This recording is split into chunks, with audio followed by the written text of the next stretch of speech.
한때 우매한 지식으로 제 머릿속을 파헤치려 한 적이 있었답니다.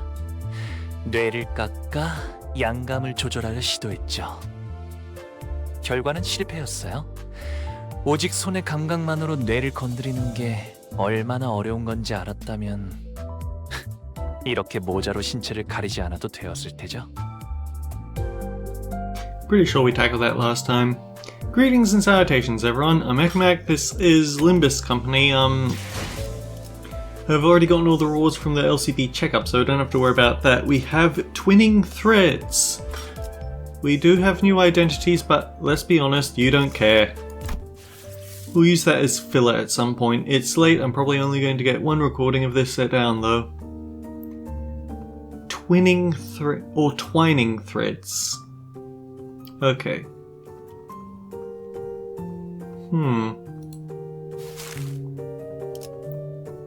Actually, who are the event bonus units? All the ring IDs, great.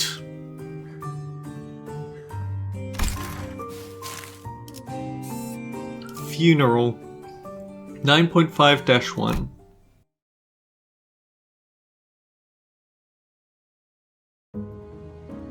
A funeral was held for Martin and the LCE researchers today. I thought I'd seen more than my fair share of death throughout my journey with the sinners. But never before had I witnessed this many people gathered in one place to mourn the deceased together. The unfamiliarity made me feel a bit out of place. Am I doing this right? Most of the sinners seem to be feeling that similar sense of being out of their element as well. Some of them were asking Marsault, apparently the most knowledgeable of them when it came to funeral process and etiquette, all manner of questions for pointers. Expressing respect is its primary purpose. Hand placement and gesture are unimportant if that objective can be accomplished. Hey, where do I put this? Beneath the third pillar to the right. Can't any of you quit chattering for 1 second? Have you all forgotten the instruction to carry yourselves with solemn propriety that befits the occasion? Cut me some slack, I haven't been to funerals all that much. I mean, I did tell you to read the manual. I even underlined all the important parts for you. Sorry, Ishi, the wall of text was just too much for me. My focus started fizzing out from page 30 onwards. Hadn't every sinner here attended a funeral before? Back when we set foot in that grand manor in T-Core? Ah, thou speakest of the funeral held in young Heathcliff's manor, dost thou not? The one bereft of the dead. Bereft of the dead? I mean, someone had to have died because there wouldn't have been a property dispute big enough to involve the UFI Association's notarization otherwise. I've said this time and again, but it was just an intentional anonymity to prevent family strife. Intentional anonymity, is it? If the situation was indeed as thou sayest, then there was no helping it, forsooth. Yet 'tis a pity that the dead wasn't named at their own funeral. The name of deceased was... It was Catherine's funeral. She was very dear to Heathcliff. I have thoroughly reviewed the past 5 years' worth of local newspapers pertaining to the matter. Yet no such name relevant to the case was identified, manager. It's fine, Clockhead. At least you remember. That's good enough, innit? It had to be the Golden Bow's influence. Somewhere along the way, everyone's memory of the event at Wuthering Heights had become warped. Yeah, I'm just gonna close it. Chrome in the background, it's not helping. The sinners seemed to think that the Golden Bow had always been there in that manner, and that Nellie was coaxed into stealing it by Herman. Linton, in their minds, was now a grieving brother who had been conducting research for his dead sister's sake. Nobody questioned it, not Don Quixote, not Faust. Every sinner believed the twisted version of the memory as if it was proven a fact. Heathcliff and I gave up trying to correct them. Instead, we just check in on each other's memories every now and then. Because if there's something that he and I realized, it was that anything tied to Catherine had already been painted over. Every detail gilded and glossed over with the glow of the bow. The point is, how should I put this? The circumstances of that funeral didn't exactly leave us much room to properly express our condolences back then. Between Heathcliff running on a rampage and that Hindley guy bent on interfering with the execution of the will. I assume that sort of impediment was pretty common stuff for funerals, but apparently not, huh? No, well, I think it's actually rare to see a place that follows proper funeral procedures. I've travelled around quite a bit myself, but I can't confidently say I've ever been to a legitimate funeral. The one at Wuthering Heights was one of the more proper funerals, if only for pretending to have a process. They at least prepared a coffin and even had a formal reading of the will. It seems funerals are far from being an everyday custom in the city. Funerals are considered a rather extravagant practice here as well. Corporations are not eager to grant time-offs. Just because an irrelevant someone has died, the price of real estate seldom makes it viable to buy land and erect memorial houses on it. Then what other options do people usually have? We used to just leave them where they died, and after one night's sleep, the bodies were gone, just like that. Better than paying loads of money to bury them somewhere just to have that stir up a load of daft rumours, eh? Rumours? You know, rumours about there being valuables buried with the bodies or an arm being some fancy prosthesis. All that rot. Better to let the dead go in peace than to bury them in a grave just for some sods to later desecrate it. In Hongwan, people tend to set up graves if they have enough room to spare. Of course, there wasn't a guarantee they wouldn't lose the burial room by the next restructuring day. Hohenheim scoffed and hung his head. Odious foolishness, all of it. Comforting the soul of the departed, another mendacity. All those funds so carelessly squandered. All for the purpose of furnishing the living with a fragile excuse to cling on. Are those words from his heart, or just something said to convince himself? Whichever was the truth, I couldn't see the look on his face with his head tucked so low. The funeral didn't last long.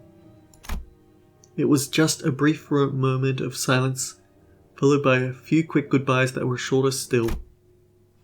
The ceremony came to a close once Alyssa, who was still in recovery, came to pay her final respects.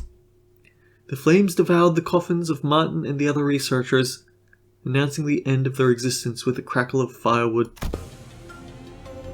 So, I suppose you'll be leaving now? Oh. We're staying until Greg is stable enough to travel. Dante says we'll remain here until Gregor's condition settles. Gregor came to his senses again a few days after his unforeseen metamorphosis in the battle against the Thumb Nurse Father. He was given a checkup and Hohenheim said that there is no cause for concern. Physically, that is. The psychological assessment turned up as disastrous, to say the least. Gregor was declared unfit for combat deployment for the time being. So you won't be leaving just yet? Good to know. Then I assume you'll be okay with us borrowing Sinclair for a while? Huh? Me? Yeah, you! The LCE wants to look into the sign you manifested, Sinclair. The high-ups didn't waste a second greenlighting the project, which means what I'm telling you is more a notice of investigation than a request for permission. What investigation? What are you... It's just a rather rudimentary instance of human experimentation. Calm yourself. Human experimentation? Did you really have to put it like that, boss? Not to worry, Sinclair. A swipe or two on your skin, maybe some talk therapy, that's all there is to it. Of course, if we had your consent, the avenues of research could be vastly... No, I'm not giving you my consent! For your reference, the other departments have also submitted some quite enthusiastic requests for research and observational purposes. Oh, you have no idea. We had to get boss to fend off the LCA's Mirror Word Observatorium department and their hissy fits. They wanted to be the first one to get their hands on you and spearhead the research, you see. And had we allowed them, they'd have kept you for a good few months before letting you go. The least you could do is thank us to be here as a good boy and cooperate. Just in time, our researchers are here. Alyssa waved at the researchers who were filing out of the funeral hall after paying their respects. It wasn't long before Sinclair found himself surrounded on all sides. Wait, I'm perfectly capable of walking there on my own, so just don't run any painful tests on me. Of course. Stay strong, Sinclair. All I could do was offer an unspoken encouragement to Sinclair, who sounded ready to collapse into a full-blown panic any minute. What about you? You're not going with him? Oh, it's back to the long-term recovery ward for me. I always thought scientific research was the one thing that flamed my passion, but with the recent events that have introduced me to the merits of paid sick leave, I realize that time off beats research projects in my book. Marginally. Enjoy it while it lasts. I highly suspect that every request for PTO submitted by our department will be rejected for the rest of the year. Well, it's true your average corporation doesn't give more than a week off a year. As soon as Alyssa trudged off with her dragging steps, the researchers seized Sinclair and carried really, him away. Alright, we should get going too. Oh, do you all have somewhere else to be? Well, I thought I'd go visit Gregor. I'm worried about him. Got something I said I'd help with. Gotta be there for it. I'm going with Sinclair to get some rest. Also to keep an eye on the researchers and stop them if they try anything fishy with the experiments. Let me know later if you need anything, Dante. The sinners fanned out in different directions. They seem to have their own errands to run during It is late and I want to sleep, but I'm not going. I need to get something done. They seem to have their own errands to run during our stay at the LCE. Everyone's busy with their own thing.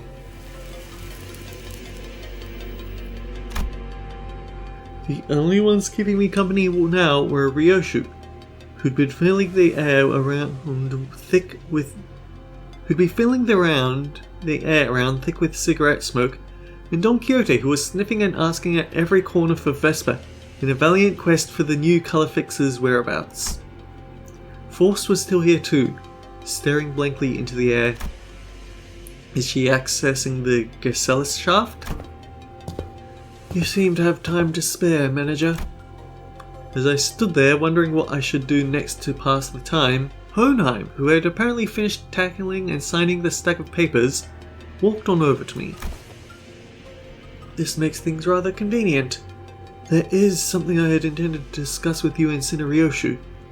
A matter that requires your assistance. What kind of assistance?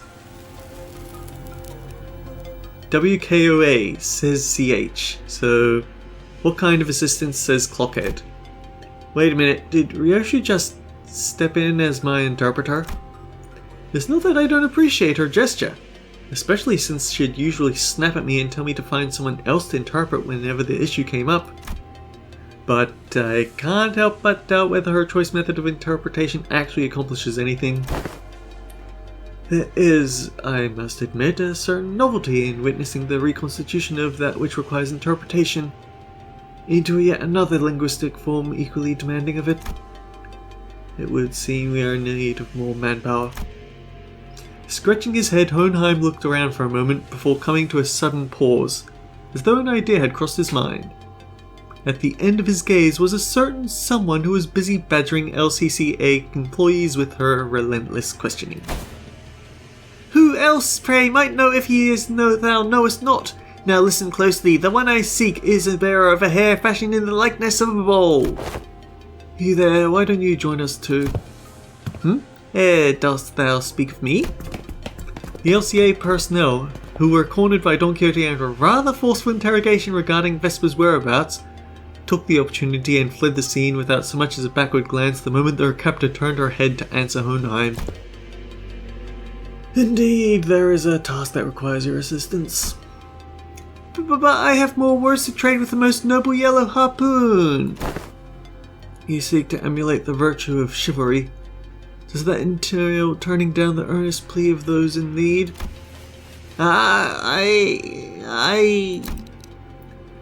For the sake of clarity and distinction, it would be prudent to assign you to a different identifier from that of my assistant. You are to be number 2, that is, assistant number 2. I have not yet concluded mine exchange with the Yellow Harpoon, but no true knight would abandon those who call for aid. Pray, speak thy quest. How can I be of service to thee? Delegating the interpretation of the manager's speech to Sinner number 4 has proven to be counterproductive. As such, your task will be to report to me what the manager says. Whoa, that is indeed a simple task! However, this WKO eludeth mine understandings as well. Prithee, allow me but a little time to uncover its mysteries. Relay the manager's words, not Cinerioshus.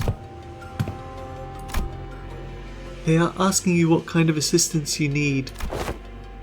The request for interpretation was not directed to you, but I cannot deny that your meddling in the present circumstance is a welcome one.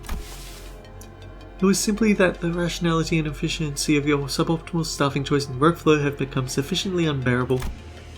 Forst hopes this was not some guileful scheme devised to elicit Forst's cooperation. In any case, Manager, this request of mine concerns an investigation into the back doors located in the House of Spiders. I deem the two of you should be the one most familiar with the structure and layout of the house. After all, you were the one monitoring the entirety of the 5-pronged assault operation, and Sinner number 4's familiarity does not bear repeating. Do we go to the House of Spiders right away? HOSRA. You have assisted enough. Perhaps you could help Forst? Sure. Although not word for word, Forst relayed my intention to Hohenheim, who responded by shaking his head. Not immediately, no. There's one more member you should bring along. One more member? Seeing me tilting my head, Hohenheim pushed up his glasses. The apprentice who was captured alive in the House of Spiders. Kira. She has regained consciousness. Well, let's find out what she's about.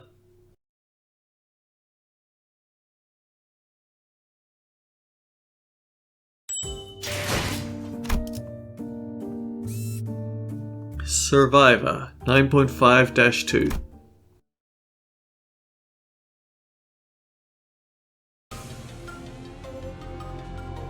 The place Hohenheim led us to looked less like a recovery ward and more like an interrogation chamber. Though every single medical equipment installed around seemed to be state-of-the-art, this place looks well equipped. Probably a direct order from upper management. Although technologies to restore lost body parts are common enough in the city, a facility of this kind is required to preserve the original form of her lower body in the reconstruction process, while keeping the cost reasonable. Reasonable, huh? Do I want to ask how expensive the other options are if this counts as reasonable? A windowless room thick with a sharp scent of medicine and chemicals. Kira was sitting on the bed at the center of the room, kicking her feet as she regarded us. For someone recovering from bisection, she didn't look too much different from how she'd appeared when I'd seen her through the Sinner's shared vision. She was captured alive for the extraction of information, yes? How far along is the progress of the extraction? It hasn't yet begun, actually. We're waiting until the lines of information that warrant questioning can be isolated. So far, all available personnel have been fully engaged in analysing the documents and items discovered in the House of Spiders. Then what you even doing here? There is work to be done contingent upon information obtainable only from a recent inhabitant of the House of Spiders. And following a discussion with the upper management, I've decided to put you to use as the company had originally intended. No TV, no comic books, just super prickly glare and a cold shoulder whenever I ask for something to pass the time. And now? You suddenly need my help, huh? Give me one reason I should cooperate. Hohenheim didn't so much as twitch an eyebrow at Kira's biting tone. He merely gave her a nod with a steely, imperturbable expression. I didn't ask for your help. Put you to use is what I believe I said. Huh?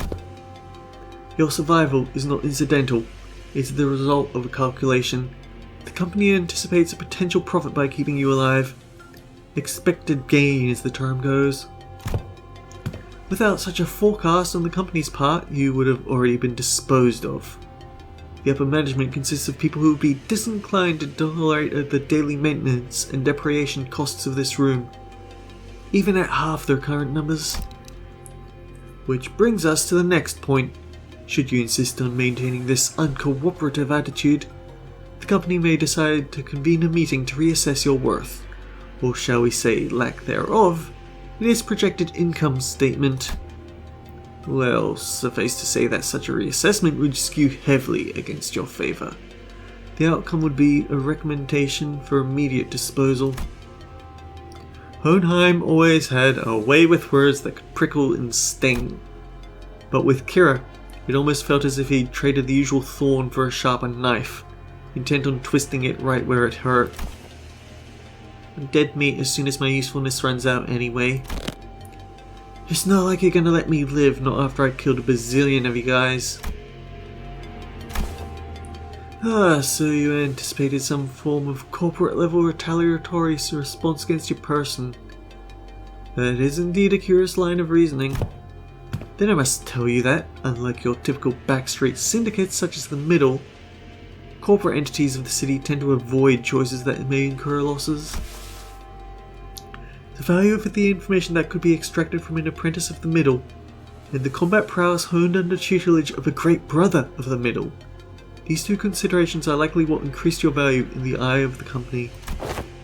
Heh, you all got zero self-respect, huh? You should consider yourself fortunate. Huh? The heck are you on about?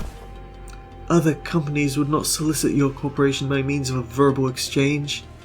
Your interrogator would simply open your cranium, harvest your brain, and extract any and all necessary information without going through intermediary steps such as this.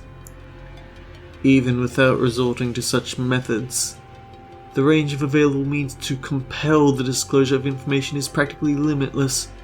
Truth serums, hypnotic suggestions, electrical shocks and stimulations, and of course, procedures utilizing distortions and abnormalities.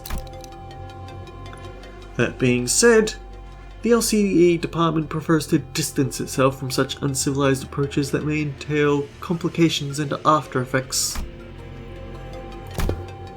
I do hope that we share a similar predilection.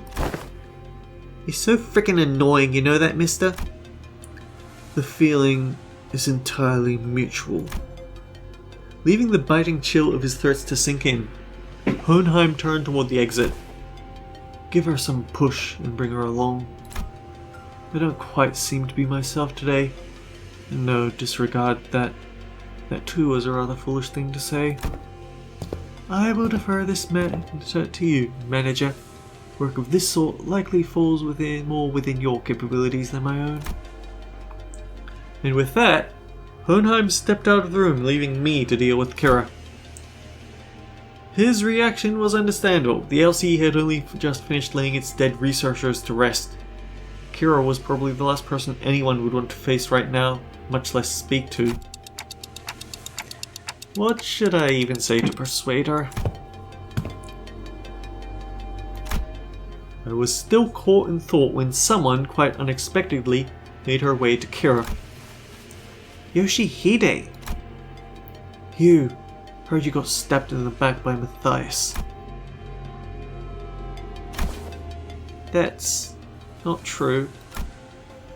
Papa wasn't landing a fatal blow unless he cut through me too. That's why he did exactly that, to aim for the enemy's head. Besides, he made the right choice, a little sacrifice ain't a thing in a family. Family coming from him? A middle mutt thrown out of his kennel. Doesn't it sound ridiculous even to you? That's... thrown out? That fucker Matthias was a GB only by technicality. He fucked up badly. He was still family by name, but underneath it, everyone hoped he'd disappear quietly on his own. He was that family member nobody wanted around. Same treatment for me, being his brat. Not surprising it's the ST for the bowl cut too. Same tastes? Oh, young Ryoshu, could it be that thou also dost harbour a passionate zeal for I quickly clamped a hand over Don Quixote's mouth as she smoothly chimed into the conversation. So what exactly is your point? The point is you're taking too long. If you can't decide whether you want to live or die, I can shorten the hesitation. CQ or I'll SYNC right this instant. What does that mean? Cooperate quietly or I'll snap your neck completely right this instant. SYNC isn't such a bad way to go if you're keen on taking that loyalty act straight to the grave. This is so crappy.